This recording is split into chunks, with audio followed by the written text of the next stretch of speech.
it's primary day again, and all eyes.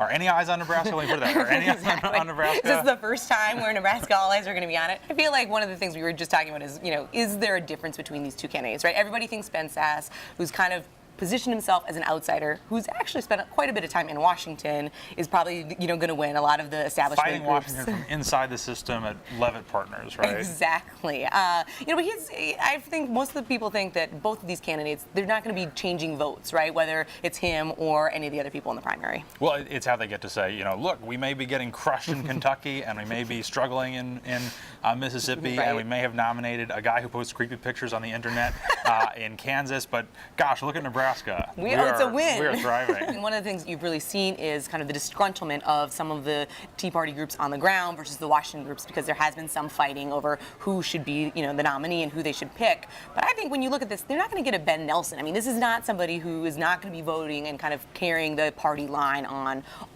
immigration to healthcare to every other thing. Right. I mean, it will be interesting. We've talked a lot about sort of these conservative outside groups. If Ben Sasse wins this primary, this is where these guys try to sort of win it all back from the primaries that they've Club messed for up. Growth, right? everybody is going to start kind of going and saying, look and see, we have You said picked our the Tea good Party was candidates. dead, but look at Nebraska.